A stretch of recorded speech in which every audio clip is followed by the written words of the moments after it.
What is going on, guys? It is the Chasing Waypoints podcast. We're ready for another episode. It is not Sunday, but we're recording this early. But you guys are going to be hearing this on Sunday. So, Sonora Rally Week is over and the guests continue. Had a lot of fun down there and got a chance to meet somebody really cool, actually interact with them a lot more. I'm sure a lot of you guys have seen him in the rally world. Probably one of the most unique jackets out there. I believe that's Mira Activewear did his jacket. But today's guest, as I'm working on sending him the link, so if I sound distracted, you know what it is. But today, we have somebody pretty cool on the show. Let me send him the link here. Get him that info. Hope everybody's having a good week. I hope everybody had a chance to listen to the last episode. I believe that was 21 with Mason Klein. That was a pretty cool story. 19-year-old young gun in Rally Raid doing big things.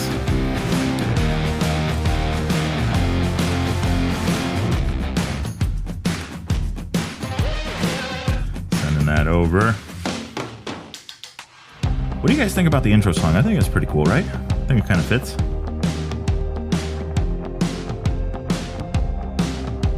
So let's see here. All right. All the fun in the world. Yeah, so this week's guest, none other than Happy Dave. So, once again, got a chance to work with him down at Sonora Rally, got to see his adventures down there, and it was a bit of a ride for him. But definitely had fun, and I believe he even picked up an award for his efforts. So, I won't ruin it. We'll let him talk a little bit about that.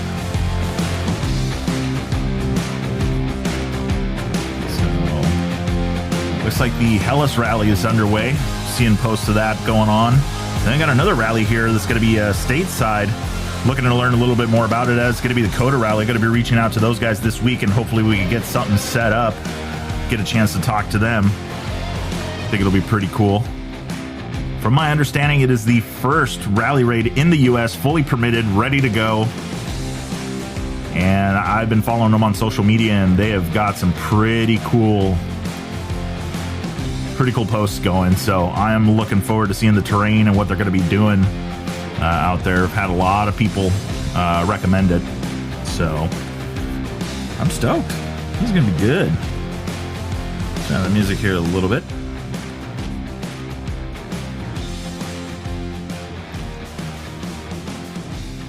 So we're waiting for Dave Martin here to come in. We've got, let's see, what do we got going on? So Sonora Rally is done. They're going to start working on their next episode. There's going to be the 2022. A lot of guys now, like Mason Klein, now setting their sights on the 2022 Dakar Rally. So that should be interesting. I'm looking forward to it. I think this year is going to be very interesting. You've got Skylar Howes now with factory backing on that Rockstar Husky. You have got some change up in the lineup. I believe that is the Quintanilla brother. No, we've got KTM just picked up some new riders too. I'm drawing a blank. Today was definitely a day. So if I don't seem like I'm on my game or whatever I consider my game, you know why. So anyway, so that was good. Good showing. I think there's going to be a lot of mix-up this year. Hopefully we're going to see some different names up at the top on the leaderboard. Will Honda make it 3 in a row? Now that they've done 2, they only left 1 spot on the podium for KTM this past year. So we'll see what they do for this coming year. Maybe I don't know. Maybe we get all 3 Hondas up there. Maybe KTM takes it back. I don't know. What do you guys think? We're going to see a KTM on the podium. We're going to see a Husky on the podium. I'd like to see a Husky, personally. I think that would be pretty cool. They're the pretty same bike, just different color schemes. I don't know if there's any difference in the motor. Maybe we could get Skyler, who's ridden both of them, to see if there's really any noticeable differences between the two bikes. So hopefully we could do that. All right. Looks like Happy Dave is on his way in. As he's doing that, I'm going to check in on this side of things. All right. Let's see here. All right. So we've got coming up, I'm looking at the Baja Rally website. That's the next rally here in North America. Well, there's the Coda Rally coming up, and then you've got Baja Rally September 26th through October 2nd. That is now going to be a 6-day event, and I've seen some information on it, and I think there's going to be some really good racing going on, some really good routes and stuff like that. So that's an upcoming show, too, as well. I'm going to reach out to Scotty Bloom, creator of the Baja Rally, and also the guy that curates and creates the stages for the rally. So just to get a little bit more insight on what it takes to create a professional level stage for racers to compete on, and all of the things and maybe the nuances and stuff like that. So as you know, the people that are listening and they're starting to make road books and things like that, as they grow or as you grow, you kind of have an idea of what it takes, what is a professional stage, what is ready to go. So, but yeah, so that's the intro anyway. So it looks like we have Happy Dave on the line. Happy Dave, are you there? Hey, Victor, how are you, man? What's going on, bud? How are you? All good, all good. Nice. All right, so where in the world are you? I didn't even know where you are. Right now, I'm in Vegas where I live, and I'm just loading up the horses with my wife to go get an evening ride in with her. Nice. How's the weather out there? Is it cooking yet? I would say the last 2 weeks, probably the week we were in Sonora, and this week we are officially hitting our summer season. We're high 90s now, and we'll probably stay that way and spend most of June and July and August over 100. So we're into it. Uh-oh. Okay, well, we're still waiting for that here in San Diego. So. Oh, really? It should be fun. So, you rested, recuperated from Sonora Rally? Man, I probably TMI, but yes, just in the last 2 days, I am now gaining weight again. You read between the lines and you figure it out. I hear you. So, tell us about the adventure. I mean, you had this was a good rally. It was an interesting rally, right? A lot of events for you. Yes, the rally was. This was my second rally, and it just so happened that I was able to do Sonora in 19. This one was an adventure. It was my first rally. I went down to finish. I wanted to learn books. I wanted to learn what was going on, get my bearings. But this rally, I went down to compete. The minimum goal was to finish. So, you know the drill. When you start pushing, you don't have a whole lot of speed to begin with, but you're still fairly quick. And you start stressing equipment and you start stressing your body, up 10, 20, 30%. It was an adventure this year. I loved it. I'm thankful to be home. I'm thankful to be safe. But I got to go back, man. I've got to go back for not only a better race result, but better consistency, and really dive into the value that a lot of the guys that have been doing rally for a while and some newcomers, they just have poise and patience and consistency, and they understand that a 5-day rally race is a long time, and you just got to keep turning wheels. So it was a great adventure, but we got work to do. Yeah, there you go. Yeah, and I was going to say, it's hats off to you. So I saw you a couple times, through the stages and at the beginning of the stages, and I know that, like you said, there's stress on the equipment. There's stuff that comes up because of that. But nevertheless, you were smiling, you were focused, you were ready to go every time I saw you, which was absolutely awesome. And the heat and everything going on down there, I mean, it's not an easy thing. So hats off to you for that. That's awesome. Well, thank you, man. That's, like I mentioned Friday night, when I was talking with Darren, it really is about people and the relationships that you build and the friendships that you build. Like, seeing your face every day was, you may not have realized it, but it was a huge element to start a big day with a level of comfort and a level of surety and a level of friendship, and as literally as something as you setting up and getting chips in our devices. and that's a friendly face. When you're under race stress and you want to perform, having that presence and all of the people around, that to me, that makes all the difference. I know personally for me, I'm not a top level racer. I'm a weekend warrior that just absolutely loves what we're doing. But, you know, for the factory guys, yeah, they have a different plan. My plan is like, I feed off of that. And I think the overwhelming majority of us do. So thank you for that. Thank you for being there and saying, hey man, have a good day. Ride safe, ride smart, you know, all those helpful reminders. But your presence alone does 90% of the work. So thank you for that. I appreciate that. It's always good. It's always good talking to you guys. I love hearing the adventures and stuff like that, what you guys have gone through. And so you came back with some hardware though, right? What was Yeah, I did, man. That was a really nice thing. I guess they call it the Sonora Spirit of Sonora Award.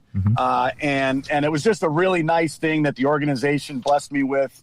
They felt that I had a presence that represented what the adventure is all about and what the state of Sonora is all about. I was really thankful for that. You know, I think the first thing I said was, I probably shouldn't have said it. I think the first thing I said is, this thing going to make me faster? And I want to earn one with a number on it. Like, that probably wasn't the best thing to start with, but yeah, it was really nice. I just, you know, the Bivouac is a unique place. You know, it's a little different than like point-to-point racing and there's camp for the weekend. You know, this is a rolling encampment where you develop friendships, you see camaraderie, you see guys helping guys swap motors, you see other guys loaning their bikes to race, you see, hey, do you have an extra fuel filter or fuel pump? Hey, I broke this, do you have that? And it's just a really nice place. So it's almost like a really awesome spot of, you know, you're in the trenches with these people, and after a week's time, it's something else. So I just enjoy being around so many positive people. You know, we had 4 factory teams down there. So, you know, you see a little bit of the upper level stresses that go on, but it's still really, really fun. So I was thankful for that, but really I feed off of all of the people around us.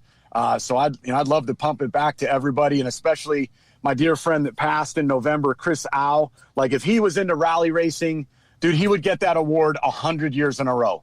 He's like just a zillion times anything I could ever be. So just a wonderful guy. And then of course, my story with meeting a native off the beach when I ran out of fuel on day 3 was one of those life experiences that you just don't have often. And it was beautiful. This man, I ran out of fuel. I'm screaming on the beach. I'm freaking out. I was having the race of my life. And he comes down just to check on me. There's no civilization for miles. He comes down with 2 beers just to check on me and gives me his bandana so I can wipe my face. And he spent an hour and 30 minutes with me. He ended up getting me a bottle of water. We played tic-tac-toe on the back of my seat. We ran around the beach with his puppies. It was just this really cool thing, man. So I was thankful for that hardware. I really like the hardware. It's really awesome. Yeah. No, and that's 150%, you know, well deserved. And I saw your social media and I saw that story, and it's just awesome. It goes to show, you know, the locals and how they get into the event as well, and how everybody, you know, the people of Sonora are, you know. So that was pretty cool. When I was watching the story on Instagram, I was like, this is crazy. And I swear I saw you wearing that bandana later. Did I not see that? Dude, I didn't take that bandana off until I got home to take a shower. That's awesome, dude. Those are the stories that, you know, here in 100 years from now, it's going to be one of those ones you keep. So that is awesome. And then I also saw some stuff. You had this one no-namer guy. I'm trying to remember. I think he's won a couple Baja 1000s, 11 of them, I think. Johnny Campbell. He was over at your, jumped in and gave you a hand as well, right? Oh.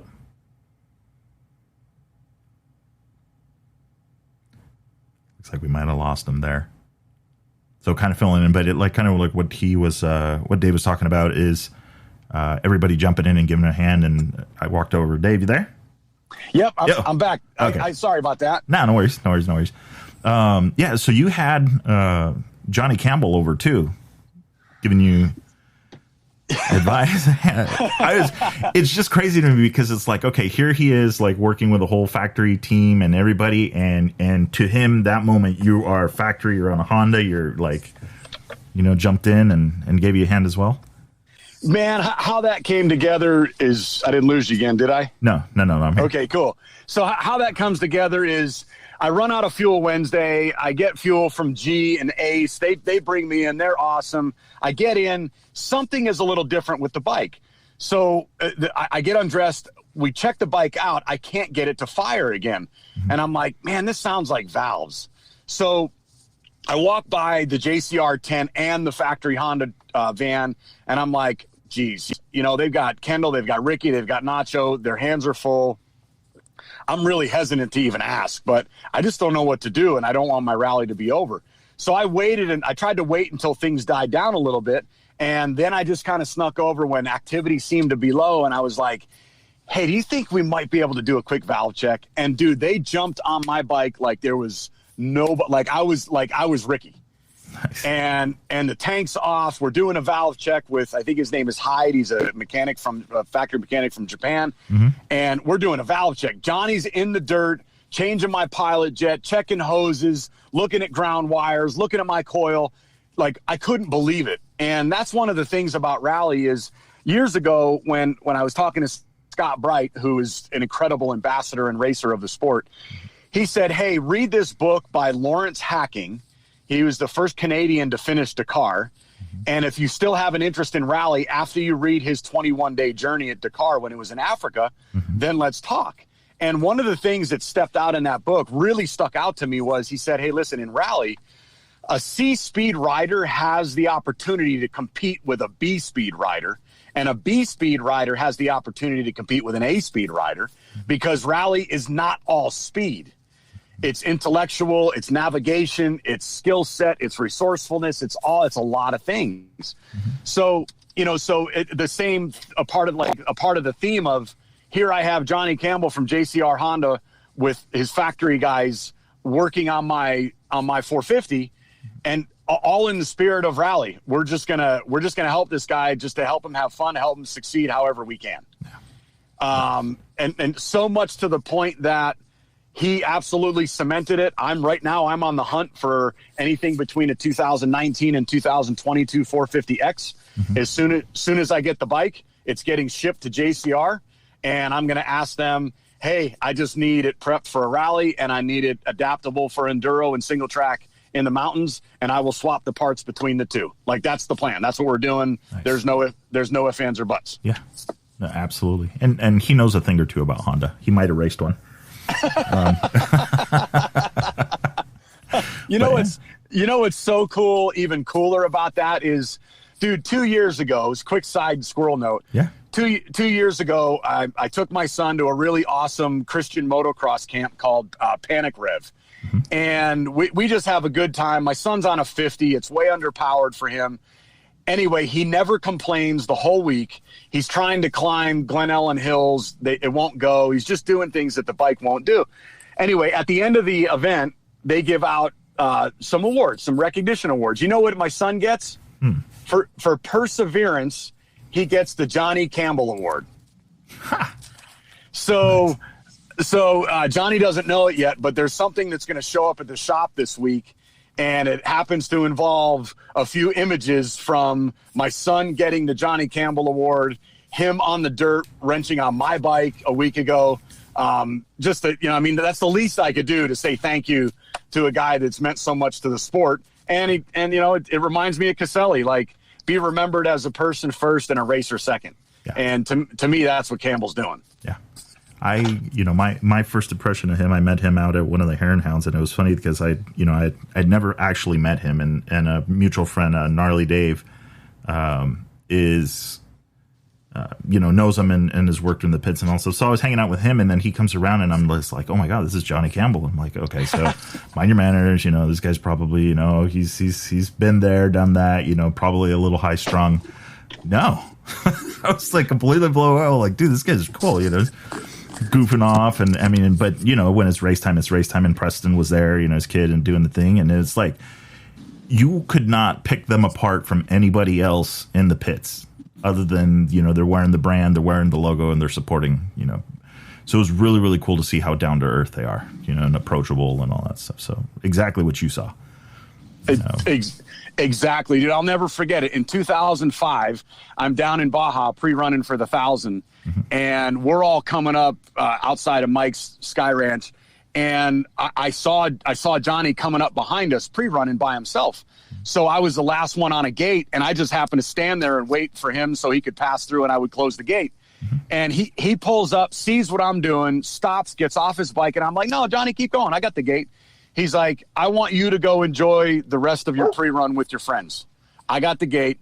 Hustle on. Don't let them get out of sight. Huh. And I was like, and he's reigning champ at this time. Yeah. 05, he's still reigning, you know? And I'm like, that was my first experience with the Johnny Camel. And he's the real deal, man. Yeah. I absolutely 100% agree. Very nice. So you mentioned something earlier, and now we're going to rewind this all the way back to the beginning. So Scott Bright was the one that told you to read Lawrence Hacking's book? Yes. Okay. Yes. And what happened after that? I mean, here we are today, but, you know, what was that like? Okay, I'm getting a road book. Like, you know, I'm going to get into this. What was that about? Well, the first thing that happened was my bank account changed. Okay. and then my wife thought I was crazy. And long story short, literally, man, I said, I'm going to figure this out. I don't know much about it. I'm going to go buy a 500. I bought a 500. I deck it out, get it ready to do long distance stuff. And then I have a moment of truth where, man, I got 2 young kids. This is going to require a lot of time and a lot of money away from home, or money, a lot of money and a lot of time away from home. Excuse me. And I said, you know, I maybe not.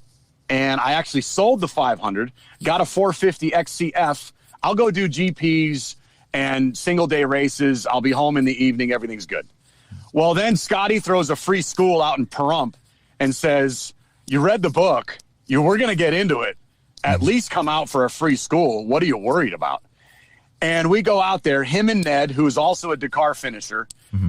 They slap on a road book. We jerry-rig it together. They give me a road book. And literally 70 kilometers later, I'm absolutely hooked. There's a note that I've been out to now 3 times because that's the note that hooked me. It was a note that was about, there were 2 notes about 0.2 of a kilometer apart. Very similar notes on very similar cap headings with very similar tulips. And the story behind it was the first time I tried it, I was wrong. I could see camp. I could see the trucks off in the distance. I got so frustrated. I beelined it across the desert to the trucks. I come in. Scotty can tell I'm dejected. I haven't figured this out.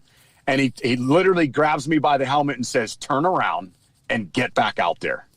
I turned around. I went back out there. I was like, wow, that wasn't really, he didn't really coddle me much.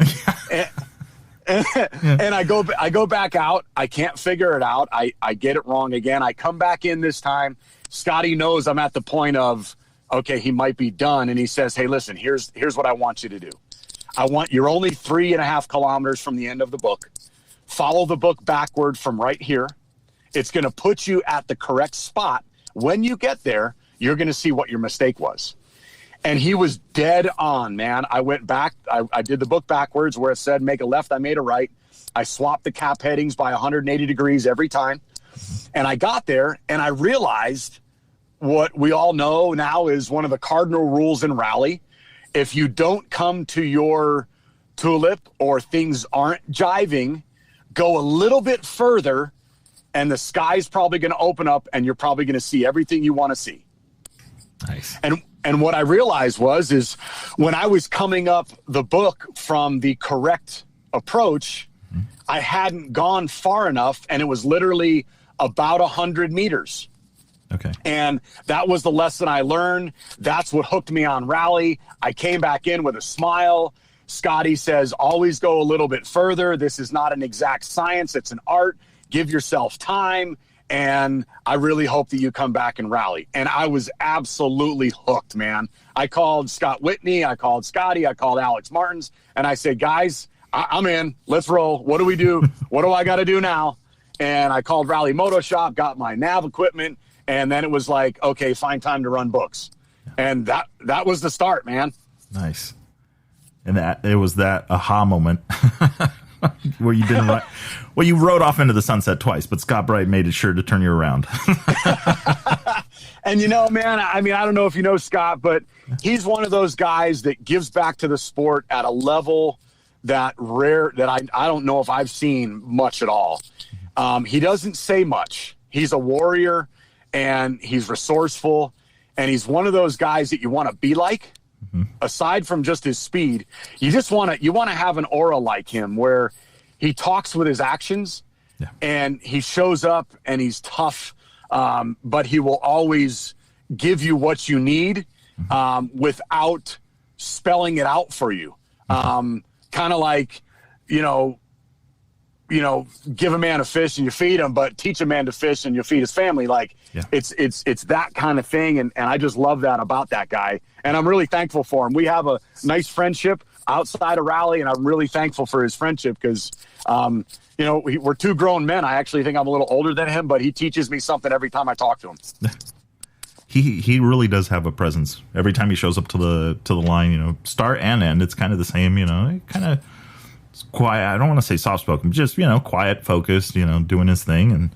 But I've seen, I've turned around and next thing I know, he's like, wrenching on somebody's bike, or he's taking the time to explain something to somebody.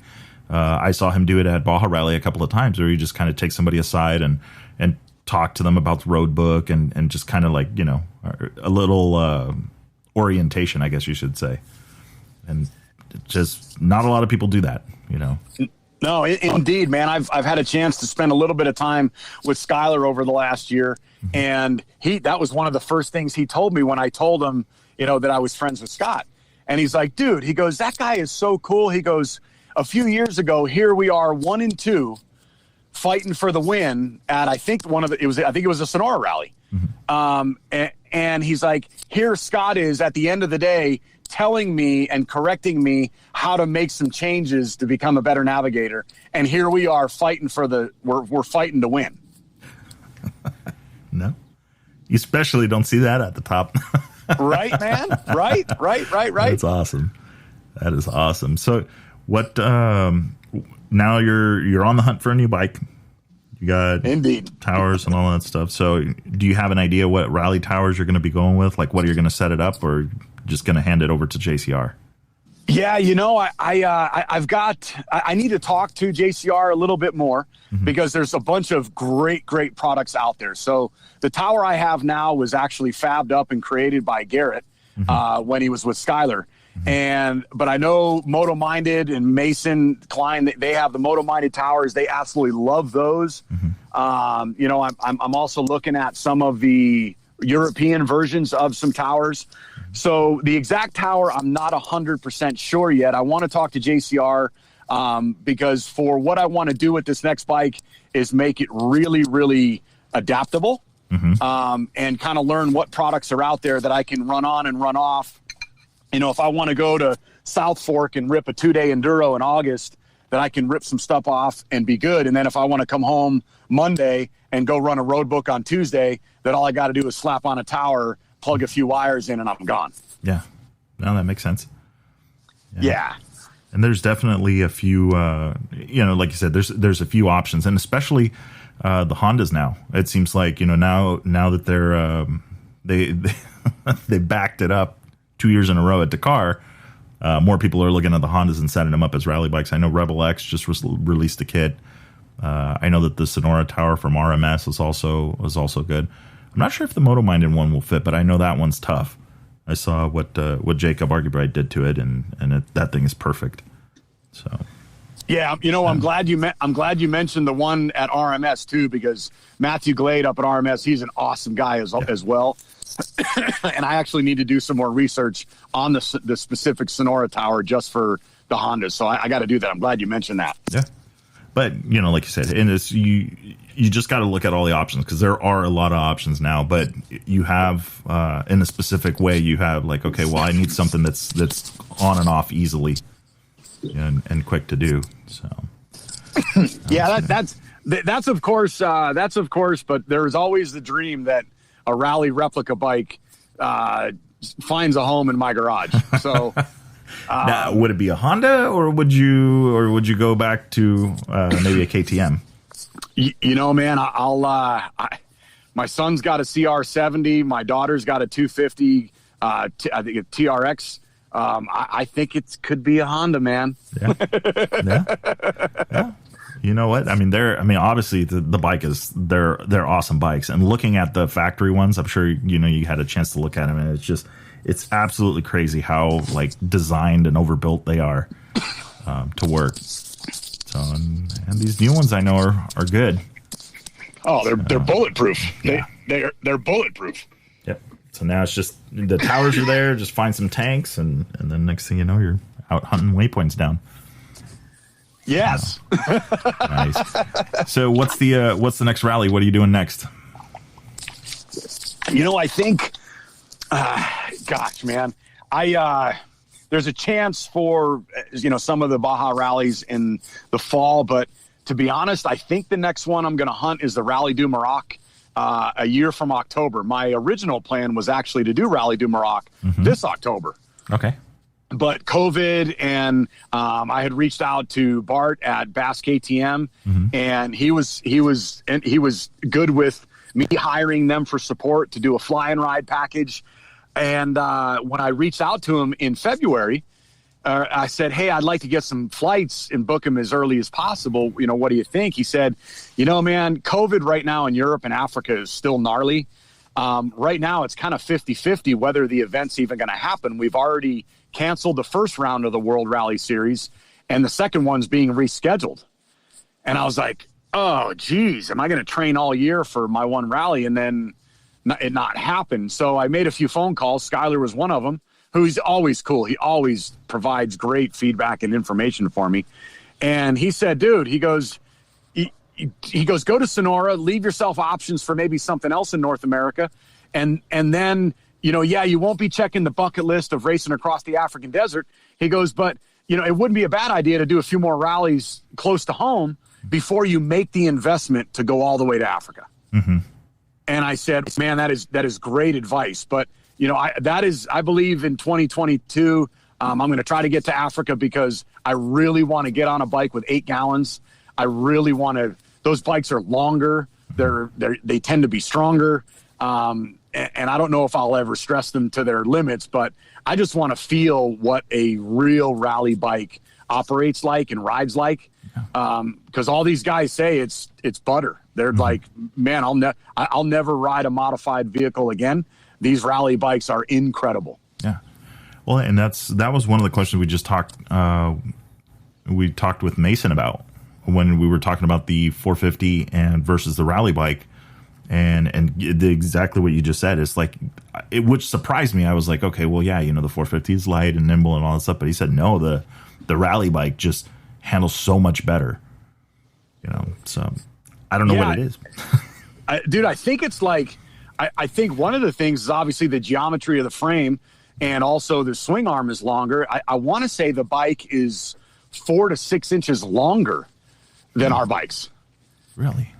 And then the center mass of gravity being so low with the tanks and the water. I don't think water is required anymore on the bottom, but everything down low. And I love when Mason said it. Like, we just got a squirrel for a second. When Mason said the skid plate is so big you can hit anything, I was like, dude. And I'm like, so that's what he thinks. And here I am thinking, I don't want to bottom out because my feet are going to hurt. Yeah. Yeah. I don't know, but I mean, these things do. I mean, I think that when they have the cone valve set up and all that stuff, that's where they're supposed to, not do that. But still, I mean, it's just you don't. That's what we were talking about. Like, we know that the rally bikes are light versus what they used to be. But still, at some point, it's got to remind you that it is a heavy bike. heavier than the 450 motocrosser that you use in a sprint race. So, yep, absolutely. And when I'm full of fuel, the characteristics of the bike are completely different than when I'm half tank. Mm-hmm. And one of the things that I noticed, even riding with Skylar at another Scott Bright free rally school last May, and one of the things I saw with Mason when we ran a few books in prep for Sonora for this year, was those guys have an incredible skill to let those bikes drift, and they're used to both the front and rear dancing mm-hmm. and sliding. And two-wheel power slides and really cool, you got to turn right to go left type thing. Like, it's just the next level skill set. And those big bikes, they dance. But with riders of that skill level, they're dancing in organized chaos. Like, those guys know where the bikes are. The bikes are predictable. And they're using the bike's inertia and all of its physics to its advantage. And it's really poetry to watch these guys. It is. Well, what blows my mind is the dunes. Watching these guys go through the dunes with these bikes, like, yeah, in some places you can tell, oh yeah, look, it looks like a heavy bike. And in other ones, they're just like launching these dunes. I mean, just absolutely launching this stuff. It's stuff you see like in Glamis in the old, dirt bike videos where these guys are launching from dune to dune. And I'm like, this is a rally bike. What happens if you swap out? I mean, it's like, no, they just send these things. They send them. Their suspensions are tuned, but make no mistake, their skill set is so high. Like even on day 5, when there was a small section of big dunes, and I was really enjoying the routes that I could tell the leaders were taking, mm-hmm. and it was just amazing because, like, side note, at that point of the rally for me, the bike was either going to blow up or I was going to get to the finish. That's where my mind was on day 5 through some of the challenges I went through. Yeah. So I was pinning it. I couldn't have ridden the bike any faster. And even a bike that it's an old Skylar House bike, so I know it's got the ability and the power to do what it needs to do. Mm-hmm. I couldn't, even giving it the berries, I couldn't follow some of the lines these guys were taking. They were like I'm talking, like, if the cap says 91, mm-hmm. these guys were going more or less 89, 92. That was it, man. And I'm talking over monster dunes, off camber dunes. They're like, I'm going 30 meters off camber and washing out. They're going 300 meters in a straight line. Wow. Gnarly. Yeah. So gnarly. That's crazy. It's like to me, I just think about it with these bikes in the dune and then all the weight and all this stuff. How do you look at that and just go, yeah, I'll make it?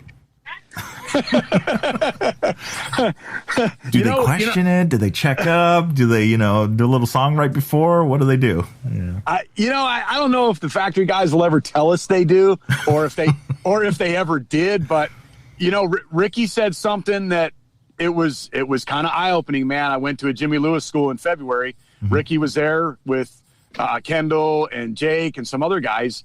And Jimmy asked him, hey, Ricky, why do you keep coming and continuing to train here? And Ricky really, without hesitation, said there's always something to learn and there's always a way to get better at it. And I'm still learning every day. And, if you weren't there, that might be cliche and it might be a nice thing to hear from a champion. Mm-hmm. But sitting there, I felt that it was authentic. Yeah. And then when we're out there training, doing drills, and I'm watching Ricky, there's no doubt his approach to this craft is absolutely focused and pinpoint. Mm-hmm. And, dude, he literally ran the road book that we ran on day 2 with Jimmy. Mm-hmm. Dude, he ran the road book with no equipment. Oh, wow. No odometer, mm-hmm. and no cap heading. Mm-hmm. All he did was follow the road book. Wow. So just basically feeling it out. Yeah. That's insane. That's something that you don't, I didn't know that. Why would I ever know that? But that, that's crazy. Yeah, it just gives you like an eagle's eye, it gives you a snapshot into and how advanced their training and practice is. Yeah. I mean, that's like literally jumping in the car right now, driving and saying, okay, I'm going to drive exactly 1 mile. Obviously it's kilometers, but I'm going to drive 1 mile without looking at the odometer and nailing it. Because like what you said earlier, I mean, sometimes, it's 100 meters difference is all the difference in whether you're going to make the road book or not. That's, totally. Yeah, that's crazy. And we're at a disadvantage here in the States. I mean, not to say, but, rally raid and road books and stuff like that is newer here than it is in basically the rest of the world. Totally. So totally. Like kilometers. Like, I mean, I have 2 or 3 friends that, I slobber on all the time, like, get into rally. And I still have to tell them every day, hey, man, 1.6 kilometers is 1 mile. So that's the math. Yeah. It's just, if it was up to me, let's go to the metric system. I love in 3D printing and stuff like that. I rather work in millimeters anyway than in inches. But yeah, I guess, it would take some getting used to. I heard something about a drill where he does like a square kilometer, 1 kilometer out, 1 kilometer left, 1 kilometer left, 1 kilometer left to come back to the same spot. Yeah, totally, man. And that was awesome. I listened to, if I'm correct, I think that was the podcast that you did with ArgueBright. Yeah. I listened to it on the way down to Sonora a few weeks ago. So that was really cool. And yeah, that was the drill that we did. We just went out and said, okay, pick 90 and then 180, 270, 360, and see if you come back to the place you started. And it was really revealing. Like we had to manage our own distance and we had to manage our own cap heading. Mm-hmm. And, all 5 of us would go out and all 5 of us would return to a different spot. Everybody kind of hanging out going, okay, did he go this far? Okay, maybe I should follow him. Right. And Ricky's doing wheelies while he's nailing the distance in the cap. To the millimeters. Right. I guess that could be a good game, right? Who gets tire duties at the bivouac or air filter duties at the bivouac? Oh, totally. Whoever's closest to exactly 4 kilometers. Totally. Yeah. Oh man. Yeah, I heard about that game, and then I heard another one of what was it? I think it was with Paul Neff or one of the other competitors that I think Kyle McCoy and him were helping him out. And we were talking about it. It was, I guess, one of the waypoints. And I told him, I'm going, whoa, you're the rookie. You're the one that has to take the hit. You get to open the waypoints. Right. Not everybody else. Yeah. It's the newcomer's rule. Dude, it's cool that you say that. That was my first introduction to the mental strategies of racing rally. In my first rally, it was day 2 or day 3. We got into the dunes, mm-hmm. and there was a waypoint issue with the road book, mm-hmm. and I realized, I'm like, man, this guy Jim Pearson has a low number. Why is he here? Because I came up on him, mm-hmm. and I'm like, okay, I know that guy's fast. Why is he here? And they were both literally sitting on a dune right where I came in, but my book said to keep going a little bit further. So I didn't realize it at the time, but they had been there for a while. They couldn't collect the waypoint. They were waiting for somebody else to come to try to figure it out so they didn't have to open it and take the 20-minute, 30-minute penalty. So I don't know what's going on at this moment in time. I follow the book. I don't find the waypoint. I start doing circles. Now I'm starting to go, that's why these guys are waiting. And I'm like, all right, cool. So I beeline it right to them, and I'm like, yo, I figured it out. You're waiting for me to open the waypoint. I'm here to finish this thing. I know you guys are on time. All right, beers tonight or at the end of the week on you. I'll open the waypoint. And Pearson goes, you're on. So I hit the rally. I hit the rally comp. I opened it. I took us right to it. We all collected it. And then those 2 guys took off. I never saw them again. All right. So we're going to have to wait. But did Jim make good on his promise? He absolutely did, man. Okay. He's always legit. He's legit. Yes. The relationship between him and Mike Johnson is just crazy. And then, throw Mo Hart in there. And these guys just talking smack the whole time. It's so great. It's crazy. It really is. For a week out of the year, it's like your family quadruples in size. it's kind of cool. Yeah, you're so right, man. I love coming out of these weeks, and like we're still having communication with a lot of the folks from the rally. And it is. I think my wife sometimes gets a little annoyed because it's all I talk about, but she supports it, so I'm thankful. Nice. Has she been out to any of the events with you? Man, 2 weeks before Sonora, we were up, her and I, we enjoyed a 4 a.m. drive out to Baker. And for the first time, she chased me around the desert. And we just spelled out a real good chase plan. I needed to get some miles in, and she chased me. But true to form, the first checkpoint to refuel and to make sure everything was cool, I told her, I said, hey, listen, it's about 30 miles away for you. Based on what I'm looking at, I think it's going to take me about an hour. So I'll see you. Oh. They melted away there. Dave, you there? Got you, bud. Oh, yeah, there you are. There you are. And so I saw it's about 35 miles. I just get done with like a 35-mile washboard 2-track. Okay, this thing hasn't been graded in 30 years. And the side-by-sides have been ripping it for the last 10. Yeah. So I come in to get fuel, and the only thing she just looks at me and she goes, what took you so long? I said, how long you been here? And she goes, too long. She goes, you got 3 more checkpoints to hit, so get your fuel and get out of here. Nice. Awesome. Oh, that's awesome. And so, okay, so she's coming to one of the events. It hasn't been. She's been helping you train a little bit. But. Yeah, I'm working Scotty Bright to tell me. I think he's taken his wife to Coast to Coast, which he said is more like a tropical rally. So that's what I've heard. Yeah. Maybe my wife will come with me to Morocco, and we can slip out to Casablanca. I'm not sure yet, so we'll work on it. Yeah. Well, and that's the I'm sure you probably maybe sent pictures or she saw, but it's like the bivouacs are actually a cool place to hang out at. They're usually in some pretty cool spot where you can do something, or you're close enough to town where you could go, hang out and do, and there's just stuff to do and places to see. And I've heard that about. I haven't done coast to coast. I haven't been. I was close 2 years ago to go down and help with Rally Comp. 3 years ago now, I think. But I heard the same thing. It's just the places that they run through down there are just absolutely amazing. So. Yeah. Heard the same. I actually heard the same about Roadrunner down at Cloverleafs out of Cabo. Yes. So, who knows? I don't know if that event's still going, but I think there's options. Yeah. Yeah. I mean, and that's the thing is like, I'm trying to I'm sure you maybe heard they have another one here stateside, the Coda Rally.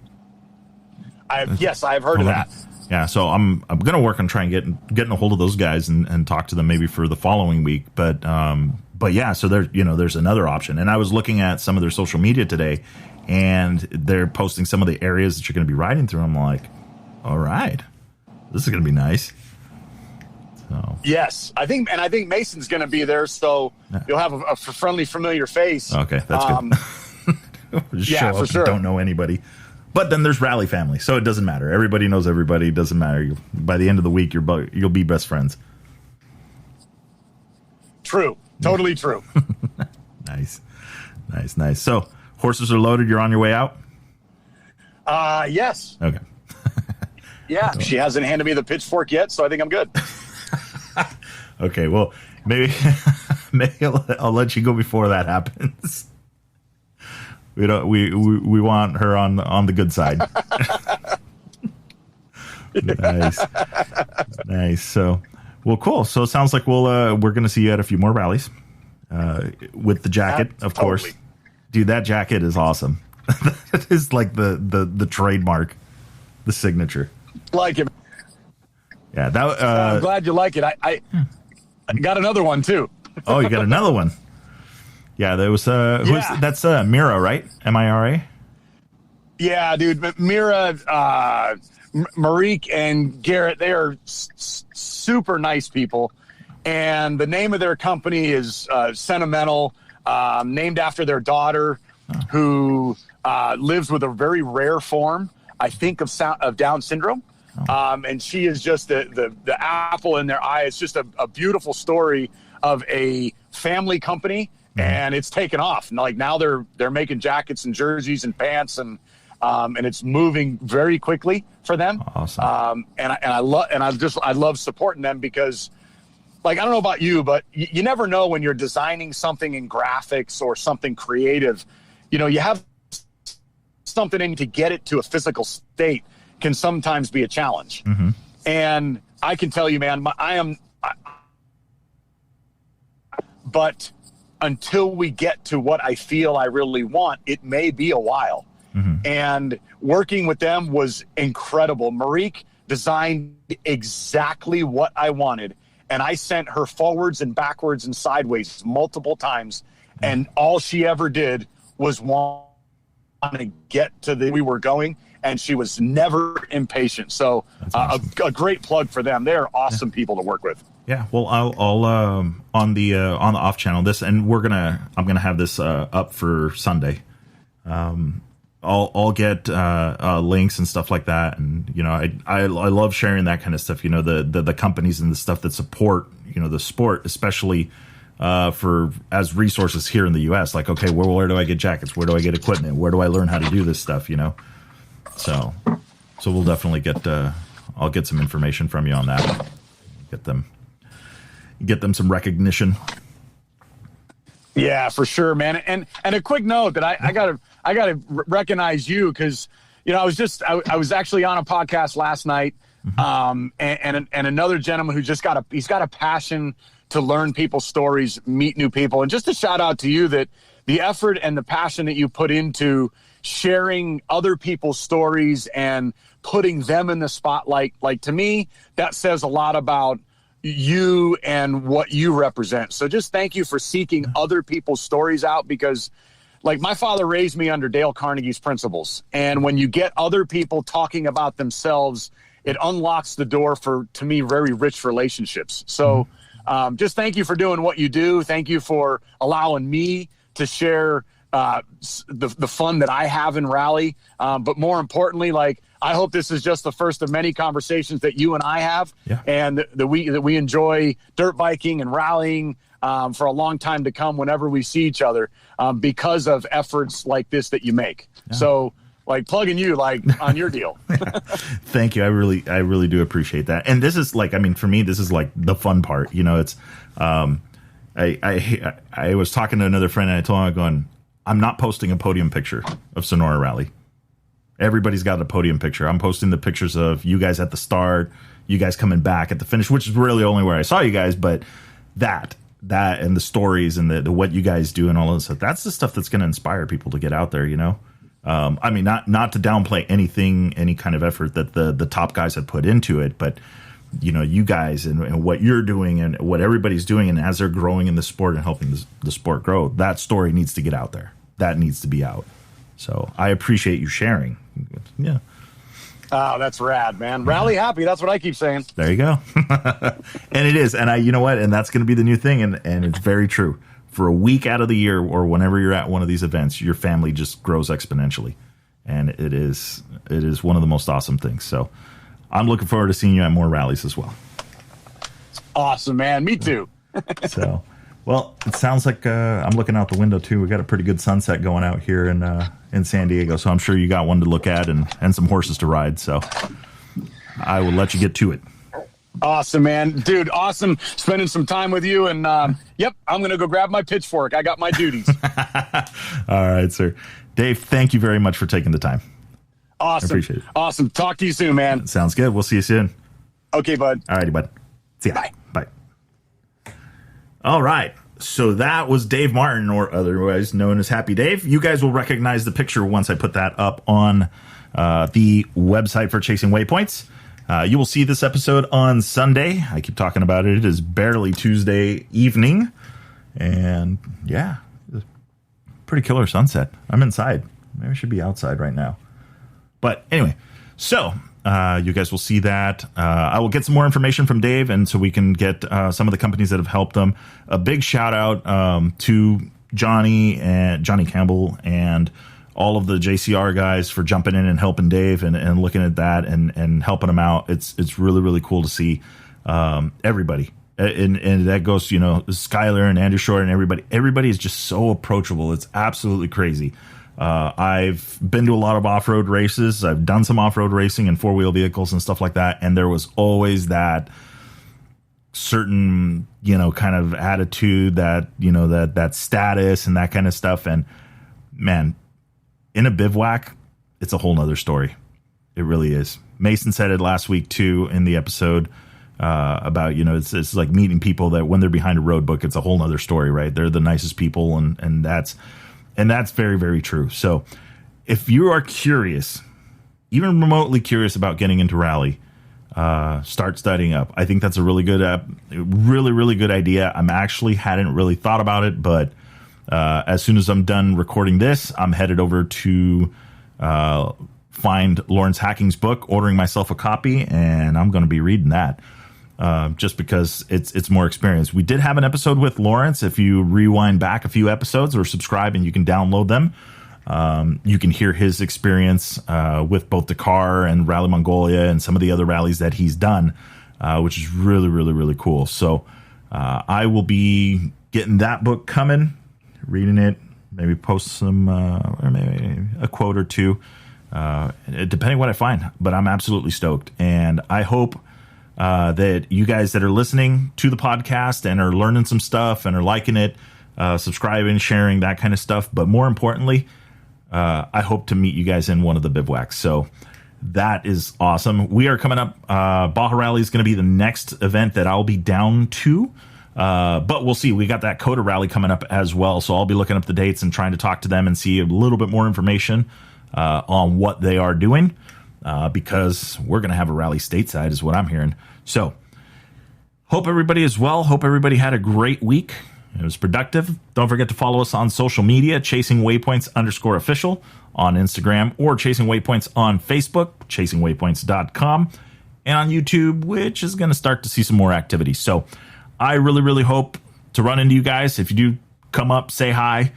I really, really enjoy running into people, and especially if the podcast has helped you get interested into Rally Raid. So anyway, that's enough for today. We'll see you guys next Sunday.